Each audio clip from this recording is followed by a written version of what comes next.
Dear all, welcome back to Johar ma'am platform. आज का video BBA, MBA, MCom, BCom के student के लिए बहुत इम्पॉर्टेंट है। पेपर ऑर्गेनाइजेशनल डेवलपमेंट, हो सकता है आप बीबीए के किसी सेमेस्टर के लिए प्रिपेयर कर रहे हो या फिर एमकॉम, एमबीए के लिए पढ़ रहे हो। खास करके एचआर स्पेशलाइजेशन वाले तो पढ़ेंगे ही, लेकिन जो मैनेजमेंट पेपर से जुड़े हैं, नेट, जेआरएफ या फिर पीएचडी रिलेटेड कुछ भी प्रिपरेशन कर रहे हैं, आपके लिए ये फ़ायदेमंद है। ध्यान देंगे, कुछ बातें जो हैं पहले ही बता दे रही हूँ। मॉड्यूल 1 जो आपका सिलेबस का रहता है, उसमें बेसिक क्वेश्चंस, ऑर्गेनाइजेशनल डेवलपमेंट क्या होते हैं, explain OD, it's nature, characteristic, features, importance, values of OD movement, ये बेसिक सवाल हैं, एग्ज़ाम में आएंगे ही। दूसरा जो आज का टॉपिक मैं पढ़ाऊंगी, OD interventions, what is organizational development intervention. Long answer में कंफर्म क्वेश्चन है, पहले इसको पढ़ लेंगे।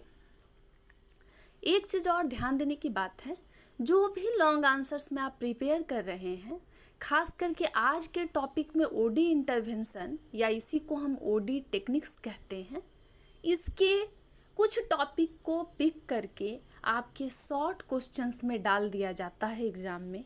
तो हर टॉपिक को इंडिविजुअली स्मार्टली समझना है, ताकि शॉर्ट क्वेश्चंस में आ जाए तो ये अनजान सा न लगे, ऐसा ना हो जाए कि लगे कि पहली बार सुन रहे हैं। ऑर्गेनाइजेशनल डेवलपमेंट है क्या? लास्ट क्लास में हमने डिस्कस किया कि लगभग 1930s या 40s का वो दौर था जब यूनियन कार्बाइड कॉरपोरेशन में डगलस मैकग्रेगर ने ओडी डिपार्टमेंट को एस्टैब्लिश किया था, और वहीं से कहीं ना कहीं ओडी डिपार्टमेंट होना चाहिए, उसकी ज़रूरत महसूस हुई। इतना ही नहीं, चेंज, क्योंकि ऑर्गेनाइजेशनल डेवलपमेंट आप पढ़ रहे हैं, तो आखिर क्यों ऑर्गेनाइजेशन को इस तरीके से हमको डेवलप करना है, तो ध्यान देंगे ऑर्गेनाइजेशनल डेवलपमेंट की बात इसलिए हो रही है कि हम एम्प्लॉय, हम वर्कर्स, जो ऑर्गेनाइजेशन में चेंज होने वाला है, चेंज हो सकता है उसके फिजिकल कंडीशन में हो, या फिर उसका पूरा का पूरा फ्रेमवर्क ही बदल जाए, या टेक्नोलॉजिकल एडवांसमेंट हो, कुछ भी हो, कोई भी बदलाव हो, उसके लिए हमें रेडी करता है ये पेपर।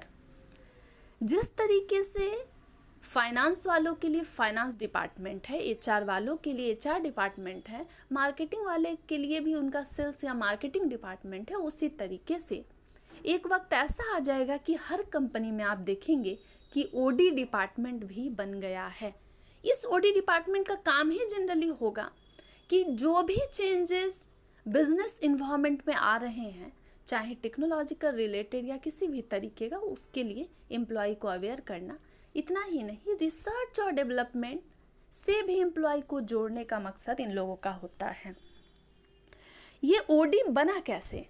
आपको मालूम है कि कॉमर्स अब एक बड़ा डिसिप्लिन है, वो वेल एस्टैब्लिश्ड हो चुका है, क्योंकि उसके पास अपने टूल्स हैं, टेक्निक्स है, जिसके सहारे वो अपने काम को सुचारू रूप से कर पाता है। मैनेजमेंट भी समहाउ ग्रो कर रहा है, हम उसे डिसिप्लिन के तौर पर तरजीह दे रहे हैं। लेकिन ये जो बात रही ओडी की, तो ओडी को हम बिहेवियरल साइंस अप्रोच कहते हैं। मतलब ये जो डिसिप्लिन बनाया गया, ये जो पेपर आप पढ़ रहे हैं, ये साइकोलॉजी, सोशियोलॉजी, एंथ्रोपोलॉजी और भी तमाम बिजनेस कॉमर्स रिलेटेड सब्जेक्ट से इनपुट लेकर बनाया गया है। उनके सहारे, उसके टूल, टेक्निक्स, मेथड का इस्तेमाल करके ऑर्गेनाइजेशनल डेवलपमेंट जो है वो अपने आप को सामने लेकर आया है। वैसे बहुत ज़्यादा समय नहीं हुआ है, 70-80 साल बीत रहे हैं लगभग, लेकिन ओडी के लिए चैलेंजेस है, क्योंकि वर्ल्ड वाइड पॉपुलैरिटी जिस तरीके से बाकी डिपार्टमेंट वर्क कर रहे हैं, ओडी उतना भी कॉमन नहीं है। लेकिन आपको मालूम है कि जो चीज़ एक वक्त पे कॉमन नहीं होता है, उस पर अगर हम प्रॉपरली रिसर्च करें, उसको ज़रूरत बना लें, तो अचानक से उसका डिमांड बढ़ जाता है। तो ऑर्गेनाइजेशनल डेवलपमेंट जो पेपर आप पढ़ रहे हैं, फ्यूचर प्रोस्पेक्टिव से बहुत इंपॉर्टेंट है। ये एक दिन लाइमलाइट बटोरेगा और आप देखेंगे कि इसकी ज़रूरत हमें हो जाएगी, और वेल एस्टैब्लिश्ड रूल्स के साथ ये भी एक प्रॉपर डिसिप्लिन की तरह हमारे पास आएगा। वेल, जब आपको ओडी पढ़ना ही है, ऑर्गेनाइजेशनल डेवलपमेंट पढ़ना ही है, तो ओडी जो नया डिसिप्लिन है उसकी यही तैयारी है कि हम जितने भी वर्कर चेंज के प्रोसेस से जाएंगे, ऑर्गेनाइजेशनल में जो भी चेंज होगा उसको हम मैनेज कैसे कर पाएँ, उसके लिए रेडीनेस करना, हमें तैयार करना, ये काम हो जाएगा ओडी डिपार्टमेंट का। दूसरी बात, आज के ज़माने में हम लर्निंग ऑर्गेनाइजेशन के कंसेप्ट को पढ़ रहे हैं। जैसे इंडिविजुअल को हर दिन कुछ नया सीखने की ज़रूरत है, in the same way organisation को, उसमें काम करने वाले एम्प्लॉय को हर दिन नया सीखने की ज़रूरत है। नहीं तो आज के समय में चाहे फाइनेंशियल एक्टिविटी हो, एचआर रिलेटेड वर्क हो, इवन मार्केटिंग और सेलिंग का टास्क इंटेलेक्चुअल हो गया है। इसमें अब आपको बहुत कुछ अलग से स्किल डेवलप करना पड़ता है, एक्वायर्ड क्वालिटीज़ लानी पड़ती है जिसके ज़रिए आप काम को कर पाते हैं। अगर जो लोग इस टेक्नोलॉजिकल एडवांसमेंट के साथ, टेक्नोलॉजिकल चेंजेस के साथ कंधे से कंधा मिलाकर नहीं चलेंगे, वो इस बिज़नेस मार्केट में एग्जिस्ट नहीं कर पाएंगे। और रही बात, कंपटीशन का ज़माना है, आपके ही प्रोडक्ट में डील करने वाले अगर जितने अदर ऑर्गेनाइजेशन हैं, अगर वो नई टूल्स टेक्निक्स का यूज करते हैं, अपने वर्किंग पैटर्न में चेंजेस लाते हैं और आप पीछे रह जाते हैं, तो आपका नामो निशान मिट जाएगा। ओडी इंटरवेंशन जो आज का टॉपिक आप पढ़ेंगे, इंटरवेंशन को हम हिंदी में कहते हैं हस्तक्षेप या फिर बीच बचाव या व्यवधान, लेकिन मुझे सबसे सही लग रहा है ये बीच बचाव या हस्तक्षेप। हस्तक्षेप या बीच बचाव का मतलब ही है मीडिएटर बनना। अभी ओडी इंटरवेंशन में जितने भी आप मेथड्स को पढ़ेंगे, इंटरवेंशंस को पढ़ेंगे, मतलब टेक्निक्स को पढ़ेंगे, उसकी सहायता से एम्प्लॉय के बिहेवियर में मॉडिफिकेशन लाना है ताकि वो चेंज के प्रति एडेप्टिव रहे, रिएक्टिव ना रहे। चेंज के लिए एम्प्लॉय यस बॉस कर दे, ना नहीं कहे, रेजिस्ट करे भी, तो वो कम से कम लोग हों जो विरोध करें। क्यों? हो सकता है एक इंडिविजुअल एम्प्लॉय ये महसूस करता हो कि हम जो कर रहे हैं वो एकदम सूटेबल है, मेरा तो जॉब इसी शर्तों पर ही हुआ था, हम इतना ही काम जानते हैं। तो जब वो एक कंफर्ट जोन में नौकरी करते करते आ जाता है तो वो कुछ भी नया नहीं सीखना चाहता है, और उसको ये भी लगता है कि अगर हमको कुछ और नया सीखना पड़ेगा और अगर हम सीख जाते हैं इसका मतलब हमसे और भी काम लिया जाएगा। तो जितने वर्कर हैं उनके अंदर फियर ऑफ लॉस रहता है, फियर ऑफ इनसिक्योरिटी है, बहुत सारे मन में असुरक्षा के भाव आते हैं। उनको लगता है कि अगर मशीन ऑर्गेनाइजेशन में आ रहा है तो कहीं ना कहीं हमारा जॉब भी चला जाएगा, क्योंकि अगर हम मशीन ऑपरेट नहीं कर पाते हैं तो मशीन इंसान का काम करने लगा है। और आर्टिफिशियल इंटेलिजेंस हो या फिर जब फर्स्ट टाइम इंडियन इंडस्ट्री में कंप्यूटराइजेशन को लाया गया था तो वर्कर्स इसी तरीके से रोते थे।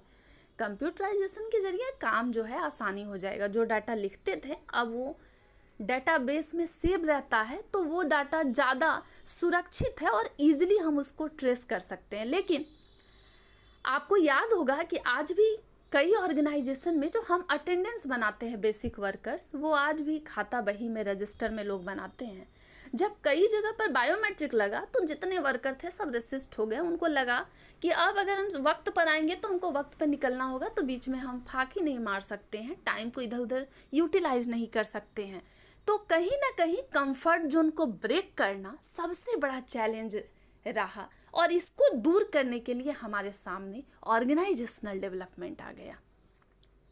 बीमारी कितनी भी बड़ी हो, आपको मालूम है एक दौर पर जब कोविड आया था, एक ऐसी महामारी, एक ऐसा पैंडेमिक जिसमें कई लोग नहीं रहे, तो इतना हार्ड लग रहा था, लग ही नहीं रहा था कि इतना जल्दी वैक्सीन बन जाएगा। इतने लोग जो हैं इस पैंडेमिक के कारण उनकी ज़िंदगी चली गई।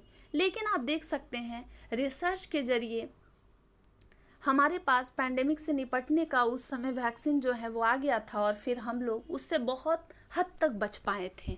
उसी तरीके से चेंज तो आ गया है, एम्प्लॉय को वो एक डिजीज़ ही लग रहा है, लेकिन ओडी डिपार्टमेंट भी हमारे सामने एक विपन के तौर पर है। ओडी ऑर्गेनाइजेशनल डेवलपमेंट के जो टूल्स एंड टेक्निक है वो विपन की तरह है, जिसके सहारे ओडी इंटरवेंशन का काम क्या है, आप इसको ओडी इंटरवेंशन बोले या आप इसको ओडी टेक्निक बोलें, इन लोगों के सहारे, इनके टेक्निक्स के द्वारा हम ऑर्गेनाइजेशन में चेंज को इंट्रोड्यूस करते हैं, ईजिली इंट्रोड्यूस करते हैं। और इसमें बेसिकली इसका 3 टाइप है।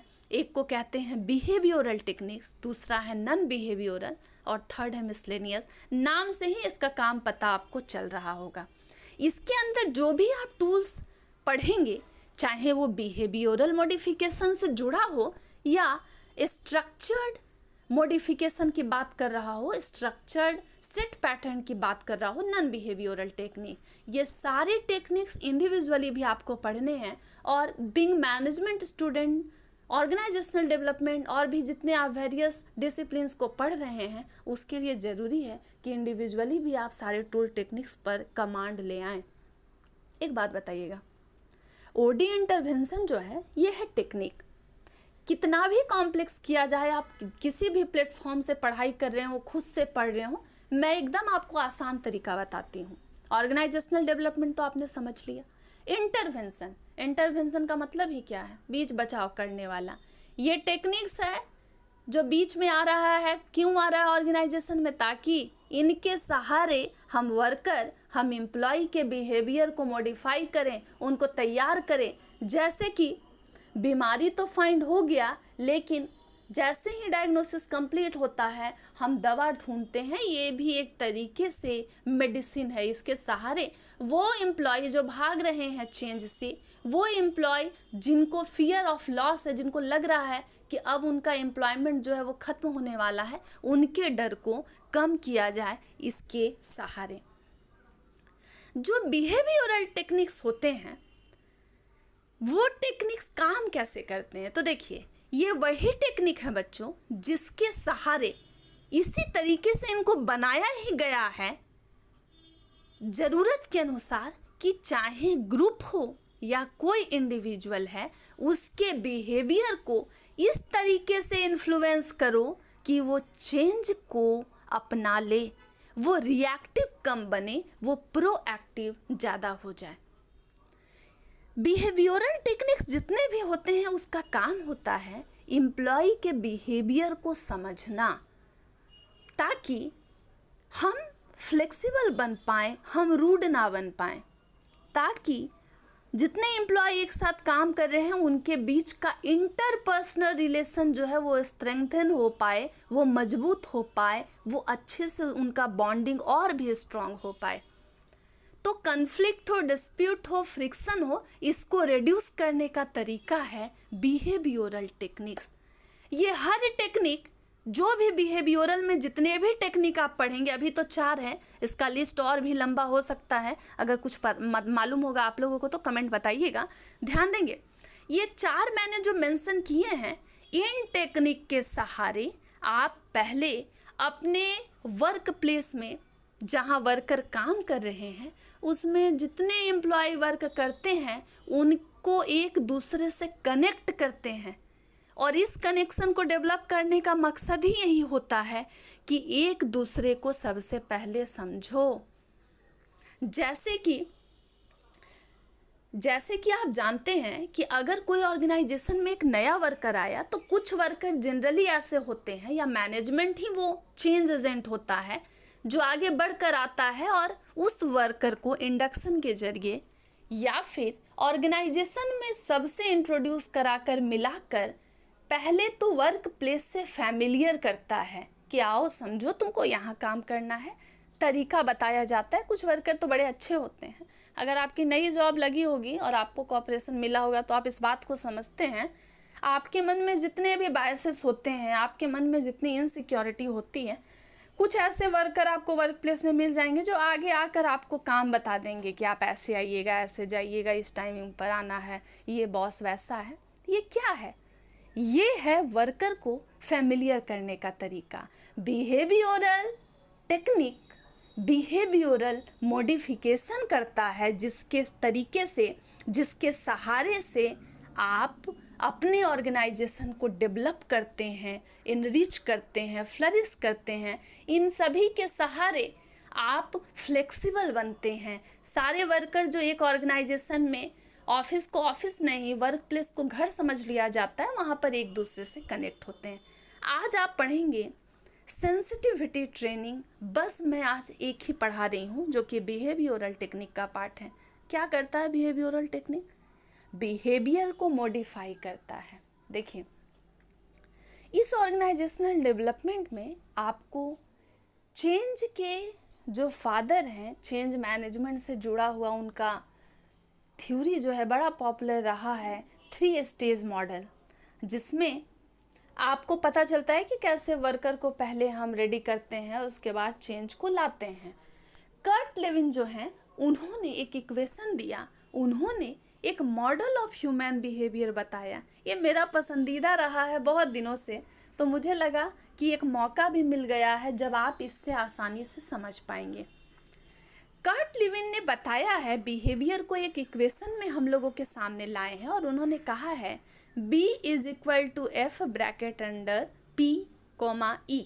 Behaviour is a function of the person and their environment. मतलब हमारा व्यवहार, हम क्या है, हमारी जो पर्सनैलिटी है, हमारा जो मोटिवेशन है, हमारा जो पुराना हिस्ट्री है, हम हैं कौन, उससे तो इन्फ्लुएंस होता ही है। मेरी पर्सनालिटी से मेरा व्यवहार तो इन्फ्लुएंस होगा, लेकिन हमारा व्यवहार हमारे आसपास के वातावरण से भी, इन्वायरमेंट से भी इन्फ्लुएंस होता है। आप भी देखेंगे कई बच्चे जो है ना, अगर वो अच्छे सर्कल में हैं, चलिए ठीक है, गलत सर्कल में भी गए तो वो बिगड़ते नहीं हैं। क्यों?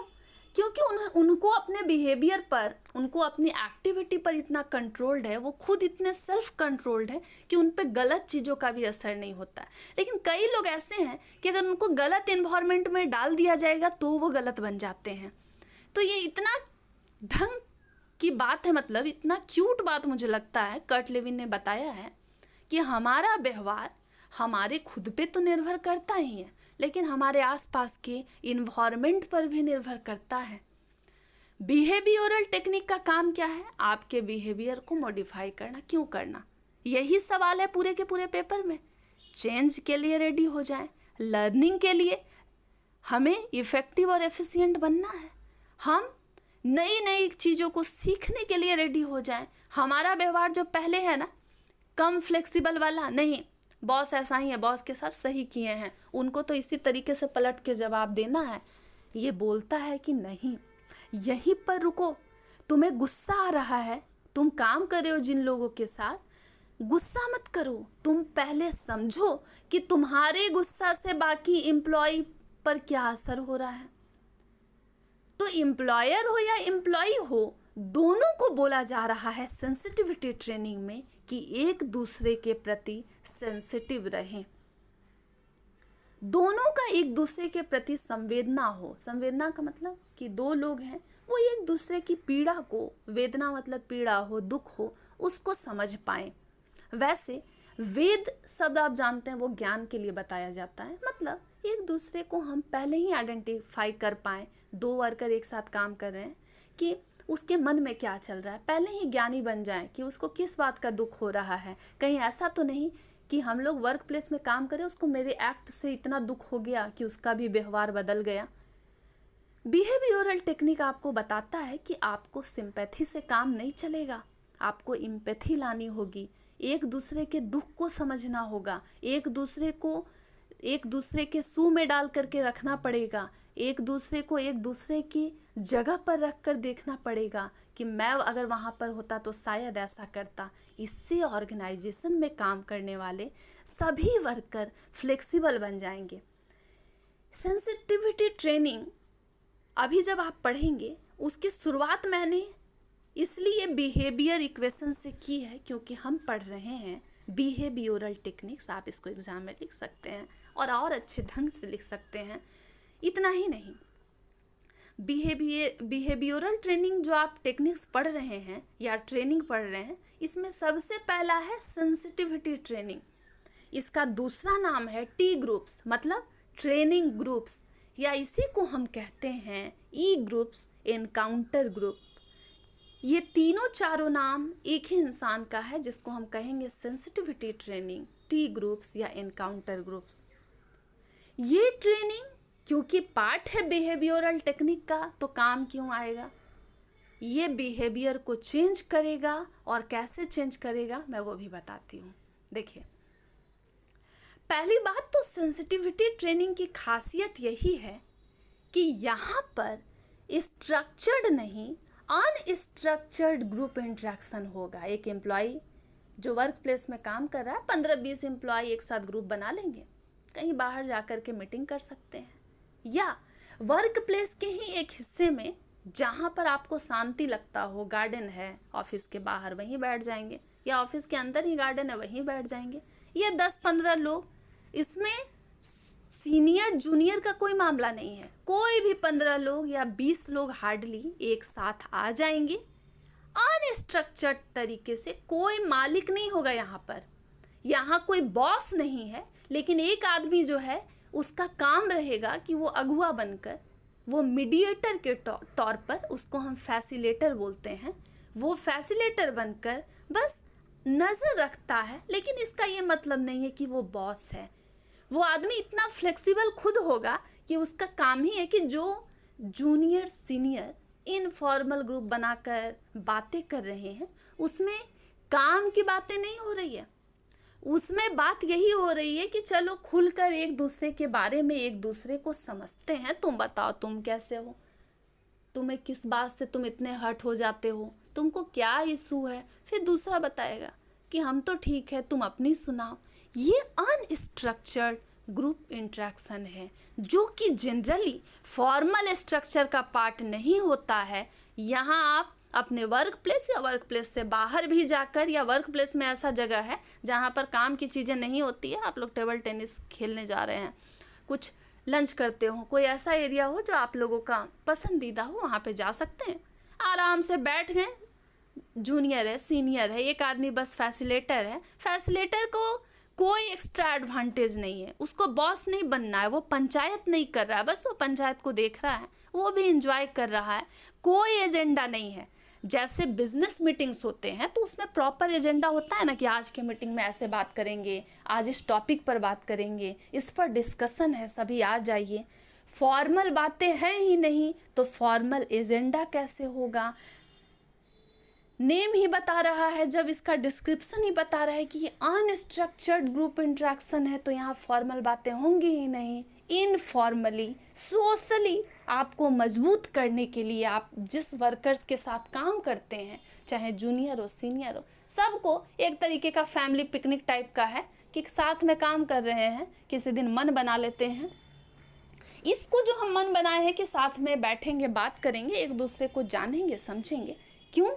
ताकि हमारा जो बिलोंगिंगनेस है, जो हम सोशल सर्कल में काम कर रहे हैं, जिसके साथ हमारा इनफॉर्मल ग्रुप है, हम जिस वर्कर के साथ वर्क प्लेस में काम कर रहे हैं उसके साथ रहते रहते वो हमारी फैमिली भी बन जाती है। काम तो होता ही रहता है, साथ में एक दूसरे को हम समझते हैं, दोस्ती यारी टाइप की हो जाती है। कई वर्कर्स तो इतने घुल मिल जाते हैं काम करते करते कि एक दूसरे के फैमिली मेम्बर की तरह उनके हर ओकेज़न में, इवेंट में शामिल भी होते हैं।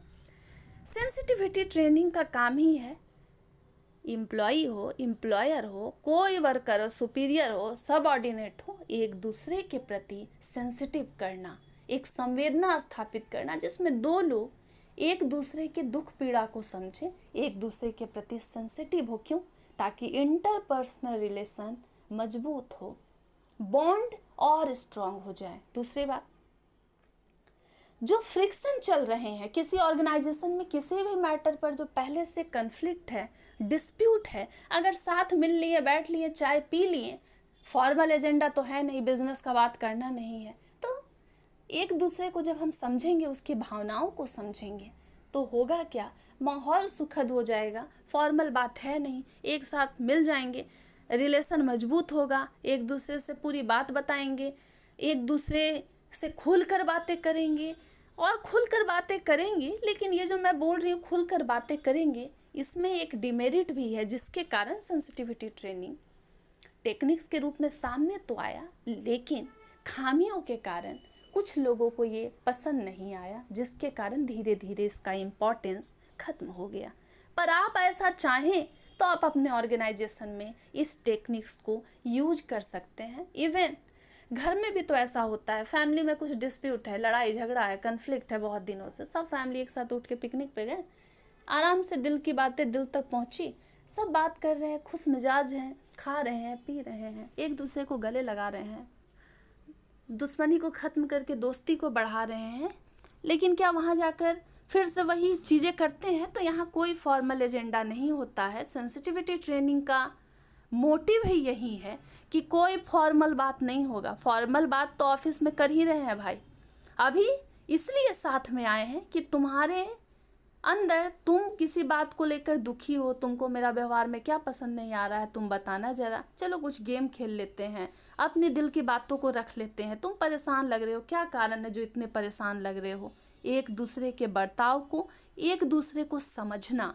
जनरली सेंसिटिविटी ट्रेनिंग आपको सेंसिटिव करता है, एक एम्प्लॉयर को एम्प्लॉय के प्रति, एक एम्प्लॉय को एम्प्लॉयर के प्रति। कई बार होता क्या है, एम्प्लॉयर एम्प्लॉय तो ठीक है, एम्प्लॉय एम्प्लॉय में झगड़ा है, वो दोनों एक दूसरे के प्रति सेंसिटिव होते हैं। जूनियर सीनियर की बात नहीं है, कोई भी लोग 15-20 मेंबर हो सकते हैं, जनरली 10 to 15 होते हैं, साथ आते हैं, खुले माहौल में, खुले इन्वायरमेंट में बातें करते हैं। और जो आदमी फैसिलिटेटर है, जो देख रहा है, वो भी इसलिए नहीं है कि वो आपको गाइड करेगा, आप उसके सामने बातें करें, क्योंकि फॉर्मल एजेंडा होता ही नहीं है। इसका मेन फोकस ही यही होता है कि जो आपका रिलेशनशिप है हर इंडिविजुअल का, हर एम्प्लॉय का एम्प्लॉयर के साथ, सुपीरियर का सबऑर्डिनेट के साथ, वो स्ट्रेंथ हो, उसको मजबूती मिले। इतना ही नहीं, अगर कोई इंटरपर्सनल फ्रिक्शन है, एक दूसरे से विवाद है, वो भी खत्म हो जाए। अब मैं नोट डाउन तो नहीं की हूँ, इसलिए क्योंकि मुझे ये बताना था, खुद से बोलना था, इसलिए मैंने इसको नोट डाउन नहीं किया है। आपको स्क्रीन पर नज़र आ रहा होगा, सारा आपको कंटेंट मिल जाएगा। जितने भी कंटेंट है बड़े अच्छे जगह से लिए गए हैं, एकदम पक्का आप यकीन कर सकते हैं इसके ऊपर। ध्यान देंगे एक बात को, जब खुले माहौल में एक दूसरे को हम समझने की कोशिश कर रहे हैं, खुलकर एक दूसरे की अच्छाई बता रहे हैं, बुराई बता रहे हैं, तो कई बार तो जब खुले माहौल में हम एक दूसरे की बुराई कर रहे हैं, अच्छाई बता रहे हैं, एक दूसरे की कमी खामी अच्छाई बुराई सब कुछ बातें हो रही हैं, तो कई बार इससे क्योस हो जाता है और माहौल जो है थोड़ा सा खराब हो जाता है। कुछ वर्कर एम्प्लॉय ऐसे भी होते हैं कि इस मौके पर दिल की भड़ास ज़्यादा ही निकाल देते हैं, क्योंकि इसमें फॉर्मल स्ट्रक्चर नहीं है, तो इनफॉर्मली, जहाँ कोई एजेंडा नहीं है, वर्कर बोलते बोलते ज़्यादा भी बोल जाते हैं और मामला सेंसिटिव की जगह एक दूसरे के प्रति सेंसिटिव क्या होंगे, वहाँ हम इनसेंसिटिव हो जाते हैं, इनह्यूमैन हो जाते हैं। और होगा क्या, एक दूसरे को इतना और दुख देने वाला बात बता देंगे या बोल देंगे, जिससे पूरा का पूरा सेंसिटिविटी ट्रेनिंग फ्लॉप हो जाता है। देखेंगे, जब बिहेवियर हमें बदलना है, खुद को बदलना है, ताकि मेरे बर्ताव से दूसरा हम पर ना करे, दूसरों के इमोशंस को समझना है, इसके लिए अनस्ट्रक्चर्ड ग्रुप इंटरेक्शन हो रहा है। तो आप सोच कर देखें, बोलते बोलते इतना कुछ लोग बोल जाएंगे कि जानबूझ करके मामला सुलझेगा क्या और बिगड़ जाता है। जैसे दो लोगों में झगड़ा हो गया है, हम लोगों ने सेंसिटिविटी ट्रेनिंग यूज किया इस टेक्निक के सहारे, ताकि एक दूसरे के इमोशन को समझे, सॉरी बोल दे, आगे बढ़ जाए, गले लगा लें, पुराना बैर जो है उसको भूल जाए, ख़त्म करे लड़ाई झगड़ा। वहाँ गए, पहले तो बात थी कि आर्ग्यूमेंट हुआ था, इस सेंसिटिविटी ट्रेनिंग में गए, अब हाथापाई हो जा रही है। पहले तो सिर्फ बातें हो रही थी, अब इतनी बातें बढ़ गई उस सेंसिटिविटी ट्रेनिंग में, इतना एक दूसरे से इमोशन को समझ गए, इतना ज़्यादा ही जज्बातों में बह गए कि मारपीट शुरू हो गया। क्योंकि यहाँ फॉर्मल कोई भी बातें नहीं है, कोई फॉर्मल एजेंडा नहीं है, लोग अपनी बातों को खुले माहौल में कुछ ज़्यादा ही खुलकर रख देते हैं, जिसके कारण सेंसिटिविटी ट्रेनिंग जो है उसकी पॉपुलैरिटी 1970s के दशक में कम हो गई और इस हद तक कम हो गई कि वो बिल्कुल ख़त्म होने के कगार पर पहुंच गया। इसी तरीके से इससे ही मिलता जुलता कुछ और भी है जो कि बिहेवियरल टेक्निक्स का पार्ट है। आपके बिहेवियर को मॉडिफाई करने के लिए ही ऐसी ट्रेनिंग या ऐसी सुविधा बनाई गई है। पर एक बात ख्याल करेंगे, जो चीज़ अनस्ट्रक्चर्ड होता है ऑर्गेनाइजेशन में, जो फॉर्मल ग्रुप है वो तो फॉर्मली काम कर रहे हैं, बॉस ने ऐसा बोल दिया, लेकिन वो जो इनफॉर्मल है, जिसमें आप गॉसिप करते हैं, जिसमें आप रूमर्स स्प्रेड करते हैं, जिसमें आप फिल्ट्रेशन का ध्यान नहीं देते हैं, किसी को कोई भी ऐसी बात बोल रहे हैं, बैक बिचिंग कर रहे हैं, जिससे सामने वाले का जो छवि है, जो उसका इमेज है, वो भी अगर ख़राब होता है, तो फिर ये सेंसिटिविटी ट्रेनिंग, आप एक दूसरे के प्रति सेंसिटिव होंगे कि और मामला बिगड़ जाएगा। आप खुद ही सोच कर देखें। अच्छी बात रही, बिहेवियर मॉडिफिकेशन करने का आसान रास्ता तो रहा, लेकिन इसमें कुछ कमियां रही, जिसके कारण लगभग 1970s में जब लोगों को मौका मिला एक दूसरे के सामने अपनी आइडिया रखने का, अपनी बातों को रखने का, एक दूसरे के बर्ताव को समझने का, इमोशनल इंटेलिजेंस आप समझते होंगे, ये बिल्कुल उससे ही जुड़ा हुआ है कि क्या गम है तुम जरा बता दो, मुस्कुरा तो रहे हो दोस्त। सेंसिटिविटी ट्रेनिंग जैसे स्टार्ट हुआ, 15-20 लोग साथ बैठ गए, एक दोस्त दूसरे एम्प्लॉय को, एक एम्प्लॉय कह रहा है कि तुम इतना मुस्कुरा रहे हो, क्या गम है जिसको छिपा रहे हो। फिर वो गम बताते बताते इतना भावुक हो गया कि वो गुस्से में बोल दिया कि तुम्हारा भी तो पारा हाई ही रहता है, मैं तो तुमको टॉलरेट करता हूँ। तो मजाक को लोग मजाक की तरह नहीं लेते हैं, इनफॉर्मल ग्रुप को इनफॉर्मल ग्रुप की तरह नहीं लेते हैं, ईगो पे भी बात आ जाती है। और जो फ्रिक्शन कम होने के लिए, सेंसिटिव बनाने के लिए एम्प्लॉय या एम्प्लॉयर को किया गया था, वो लोग इनसेंसिटिव या इनह्यूमैन हो जाते हैं। ओपन इन्वायरमेंट में जहाँ फैसिलिटेटर आपका बॉस नहीं है, वो एक ऐसा आदमी है जो और इस मीटिंग को इंटरेस्टिंग करता है। वो एक दूसरे को बोलता है कि और अच्छे से बात करो, चलो मैं नाश्ता मंगा देता हूँ, आप लोग एंजॉय कीजिए। वो ऐसा इंसान होगा, वैसा आदमी होगा जो बढ़ चढ़ के आप लोगों की दोस्ती करवाना चाहता है। ऐसा आपके ग्रुप सर्कल में भी होता होगा। एक दोस्त, दो दोस्तों का झगड़ा हो गया तो तीसरा महान बनता है, दो दोस्तों का झगड़ा को कम करवाता है, दोस्ती बढ़वाता है। ये फैसिलिटेटर है, बस यहाँ दोस्ती करवाने के लिए है। ये आपको कुछ भी परफॉर्मेंस अप्रेजल नहीं करने वाला, ये कुछ आपकी मदद नहीं करने वाला है, ये बॉस नहीं है। इसका काम है बस देखो आराम से सब मिलो घूमो। जैसे बस में आप पिकनिक गए हैं तो एक टीचर का काम क्या है कि बस सही सलामत स्कूल या कॉलेज वापस लौट आए, बच्चे पिकनिक में सारे सुरक्षित लौट जाएं। तो ये फैसिलिटेटर का काम ही यही है कि सब सुरक्षित इनफॉर्मली मिल ली एक दूसरे के साथ, बातें हो गई। लेकिन बात खुले विचारों से होते होते इतना खुल जाता है कि वहाँ पे मारपीट, या फिर कई बार होता है कि हम कुछ ऐसा बोल जाते हैं जो कि सेंसिटिव बिल्कुल नहीं रहता है।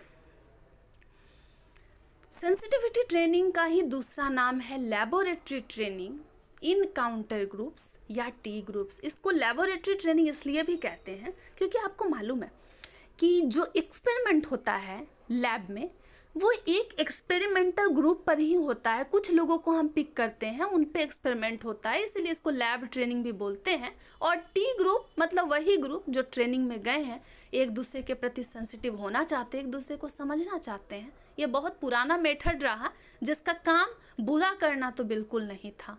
अनस्ट्रक्चर्ड इनफॉर्मल ग्रुप इंटरेक्शन था, मिलना था, बातें करना था, ओपन इन्वायरमेंट है, सारे पार्टिसिपेंट डिस्कस कर रहे हैं, अपने बारे में बता रहे हैं, सामने वाले की गलतियां बता रहे हैं। लेकिन कई बार होता है कि बातों को अगर आप किसी के दोस्त को बता रहे हैं, कमियों को बता रहे हैं, तो फिर आपको फ़िल्टर लगा लेना चाहिए। लेकिन खुले खुले में इतना कुछ बोल देते हैं कि जो रिश्ता सुधरना चाहिए वो सुधर नहीं पाता है। ऐसा भी नहीं है कि जो फैसिलिटेटर है वो लीडर है उस ग्रुप का। मैं पहले भी बता चुकी हूँ, वो सेफ गेम खेलने वाला कोई आदमी है जो कि मीठा मीठा बात करके दोनों ग्रुप को, जितने वर्कर गए हैं सबको एक दूसरे से जोड़ कर रखता है। बीच बीच में चाय नाश्ता मंगवाने वाला आदमी जो कि खुश होकर बता देता है कि चलिए बातें करते हैं, मज़ा आएगा, एक दूसरे को समझेंगे, जानेंगे, तभी तो रिश्ता अच्छा होगा।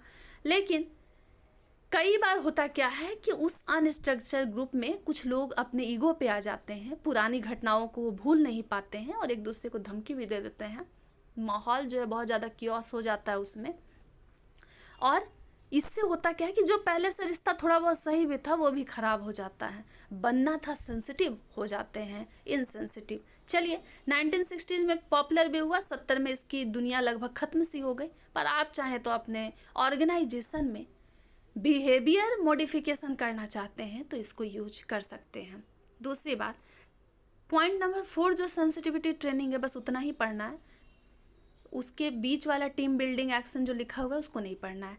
Sensitivity training small group interaction है जहाँ पे स्ट्रेस को कम करने के लिए वर्कर्स को एक साथ लाया जाता है ताकि वो एक दूसरे को फीलिंग को समझे। देखें, इमोशनल इंटेलिजेंस एक कॉन्सेप्ट हमारे सामने है जो कि मैनेजमेंट साइकोलॉजी के स्टूडेंट को, बिजनेस स्टूडेंट को जानना चाहिए।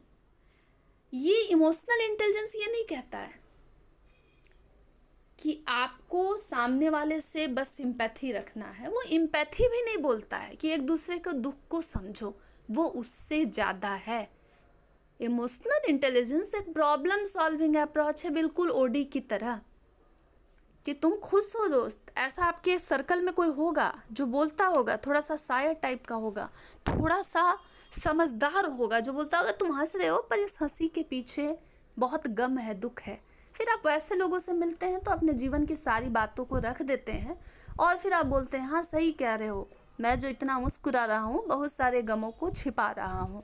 फिर वो आदमी आप पे यकीन करके आपको अपनी दिक्कतों को बताता है। सेंसिटिविटी ट्रेनिंग का काम ही है जो भी ग्रुप वहाँ गया है उसको एक दूसरे के फीलिंग को समझना है।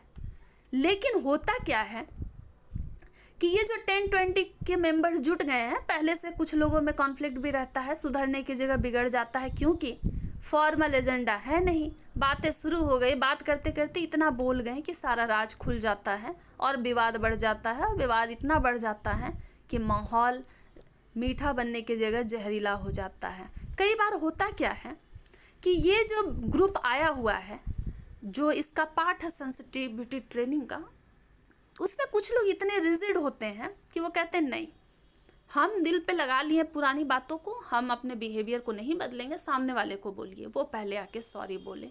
तो कई बार ये ईगो का भी बात हो जाता है और लोग एक दूसरे से थोड़ा सा हार्श हो जाते हैं, रूड हो जाते हैं। इतना ही नहीं है, जब आप खुलकर अपनी बातों को रखते हैं तो बहुत लोग इसको डाइजेस्ट नहीं कर पाते हैं, एक दूसरे के प्रति कंसर्न बढ़ने की जगह घट जाता है, और कुछ लोग जो हैं जीरो टॉलरेंस वाले जो हैं, आप समझ सकते हैं, वो और हाइपर एक्टिव हो जाते हैं और कहते हैं कुछ नहीं झेलेंगे हम भी सुनने नहीं आए, और वो भी सुना देते हैं। तो अनस्ट्रक्चर ग्रुप इंटरेक्शन में अगर सुनना सुनाना बहुत ज़्यादा हो गया, बातों बातों में ही विवाद हो गया, तो फिर ये फ्लॉप हो जाता है। और जनरली सेंसिटिविटी ट्रेनिंग इसीलिए फ्लॉप भी हुआ था 1970s में, इसका पॉपुलैरिटी डिक्रीज हो गया था क्योंकि सहनशीलता, सहिष्णुता, टॉलरेंस की कैपेबिलिटी, एबिलिटी अब हमें बची नहीं है। अब हम किसी को सुनना नहीं चाहते हैं, अब हम सुनाने वाले बन चुके हैं, और इसके कारण होता क्या है, माहौल गंदा हो जाता है, और इतना गंदा हो जाता है कि इस ट्रेनिंग से झगड़ा सुलझेगा क्या, रिश्ता सेंसिटिव क्या होगा, एक दूसरे को क्या खाक समझेंगे, मामला और बिगड़ जाता है। सेंसिटिविटी ट्रेनिंग जो है वो सेंसिटिव बनाने के लिए है, लेकिन ये जितने लोग एक साथ जुड़े हैं, ये ग्रुप एक साथ जिन पर एक्सपेरिमेंट हो रहा है, और एक्सपेरिमेंट का मतलब क्या है, इनके बिहेवियर को एक दूसरे के प्रति, एक दूसरे से कनेक्ट करने के लिए बनाया गया है, ताकि जो लोग थोड़े से हार्ड हैं वो और फ्लेक्सिबल हो जाए, और जो फ्लेक्सिबल हैं वो लोग, उनके सहायता से हम हार्ड वाले लोगों को ठीक भी कर पाएँ। लेकिन होता क्या है कि जब इंटरेक्शन बढ़ता है खुले माहौल में, तो यहाँ लोग एक दूसरे को समझने के बजाय समझाने लगते हैं, और इतना समझाने लगते हैं कि विवाद होता है। इतना ही नहीं, एक दूसरे के प्रति बेटर अंडरस्टैंडिंग होने के लिए तो करवाया जाता है, चाहे एम्प्लॉय हो, एम्प्लॉयर हो, या एम्प्लॉय हो, कोई भी हो। इतना ही नहीं, पूरे के पूरे बिहेवियरल टेक्निक में जो सेंसिटिविटी ट्रेनिंग है, उसका एकमात्र मकसद ही है एक दूसरे के प्रति सेंसिटिव करने का, लेकिन हम इनसेंसिटिव हो जाते हैं। सॉरी, बैकग्राउंड में कुछ शोर हो रहा है, लेकिन इस वीडियो को बनाना बहुत ज़रूरी था। एक बात बताएं, कई लोग ऐसे हमारे बीच में होते हैं, चाहे वर्क प्लेस की बात हो या हमारे घर में ही हो, जो पहले बात जो बोलने वाले होते हैं उसको खुद टेस्ट कर लेते हैं कि ऐसा ना हो कि हम जो बोल रहे हैं सामने वाले को बुरा लग जाए। और वो जो लोग होते हैं बड़े सेंसिटिव होते हैं, जो सामने से आकर कह देते हैं सॉरी हमसे ये गलती हो गई, हमको ऐसा नहीं बोलना चाहिए था, बाद में बड़ा अफसोस हुआ। लेकिन कुछ लोग ऐसे हैं जो बड़े इनसेंसिटिव लोग हैं, इनको अपने एक्ट पर ये कभी विचार नहीं करते कि ये क्या गलत कर गए हैं। तो सब लोग एक दूसरे के दुख दर्द पीड़ा तकलीफ व्यवहार को समझ नहीं पाते हैं। सेंसिटिविटी ट्रेनिंग सेंसिटिव बनाना था ताकि हमारा व्यवहार इतना कुशल हो, जो सुपीरियर सबऑर्डिनेट एक साथ काम कर रहे हैं, ऑर्गेनाइजेशन इफेक्टिव हो, एफिशिएंट हो, एक दूसरे को समझते हुए चले। लेकिन होता क्या है कि एक दूसरे के बिहेवियर का असर भी एक दूसरे पर पड़ता है, इस बात को वर्कर नहीं समझते हैं। उनको लगता है कि अगर कोई गुस्से में है तो ये वैसा ही है, और वो उसको एक टैग मिल जाता है कि ये गुस्सैल ही है। पर वो किस इन्वायरमेंट में, किस कंडीशन में, किसके संगति में क्यों ऐसा एक्ट किया, इसको लोग कम समझते हैं। मैंने आपको एग्जाम्पल दे दिया, तुम इतना जो मुस्कुरा रहे हो, क्या गम को छिपा रहे हो। यहाँ इस गीत में, इस गज़ल में डायरेक्ट बताया गया कि तुम खुश हो, चलो ठीक है, लेकिन बस ये ऊपरी दिखावा है, तुम असल में दुखी हो, तुम किसी चीज़ से परेशान हो, इसलिए इतना खुश हो। इतने समझदार लोगों की ज़रूरत है जो आपकी संवेदना, जो आपके प्रति संवेदना जाहिर करे, जो आपके प्रति सेंसिटिव हो, आपकी पीड़ा को समझे, आपके दुख को समझे कि अगर किसी दिन गुस्से में बोल दिए तो हो सकता है कुछ पर्सनल इशू होगा। ऐसे हैं नहीं हम। इससे बिहेवियर मॉडिफिकेशन के जरिए हम वर्कर को एक गुड लिसनर बना सकते हैं, वर्कर एक दूसरे को समझ सकते हैं, वो ज़्यादा सहनशील बन सकते हैं। आप सभी को मालूम होगा कि अक्सर कहा ही जाता है कि आप अच्छे वक्ता मतलब स्पीकर आप तभी बन सकते हैं जब आप अच्छे श्रोता बने। मतलब आप अगर लिसनर अच्छे बन जाते हैं तो आप अच्छे स्पीकर भी बन जाएंगे। अगर आप अपने व्यवहार पर काम करते हैं, अपने बिहेवियर पर आप उसको लेकर सेंसिटिव हैं, तो आप दूसरे के प्रति भी सेंसिटिव होंगे। इसका यहाँ पर यह मतलब है कि हर वर्कर को पहले खुद को चेंज करना होगा, अपने बिहेवियर को मॉडिफाई करना होगा, ताकि दूसरे को कम से कम हम दुख दे पाएँ। बड़ा इंटरेस्टिंग कॉन्सेप्ट मुझे लगा यह सेंसिटिविटी ट्रेनिंग का। फेस टू फेस इंट्रैक्शन तो हो रहा है, लेकिन हाँ, अनस्ट्रक्चर्ड इंट्रैक्शन में लोग अपनी बातों को ज़्यादा ही बोल जाते हैं और मामला बिगड़ जाता है। ये लास्ट स्लाइड आप देख सकते हैं, modus operandi of sensitivity training. देखें, ये एक लैटिन फ्रेज है या लैटिन वर्ड है, जिसको हम हिंदी में कहते हैं कार्य प्रणाली, काम करने का तरीका। और इसे हम उर्दू में क्या कहेंगे पता है?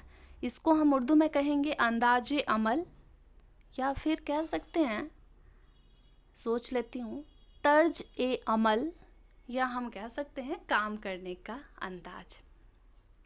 सेंसिटिविटी ट्रेनिंग काम कैसे करेगा, इसके काम करने का अंदाज कैसा है? तो देखिए, इसका कार्य प्रणाली कुछ ऐसा है कि एक अनस्ट्रक्चर्ड ग्रुप बिना एजेंडा के, बिना लीडर के, उसकी कोई प्लानिंग नहीं है, कोई खास गोल नहीं है, एक दूसरे को, जो लोग वहाँ पहुँचे हैं, फुल्ली फ्रीडम है, आप अपनी बातें करें, इंटरेक्ट हों, एक दूसरे से बातें करें।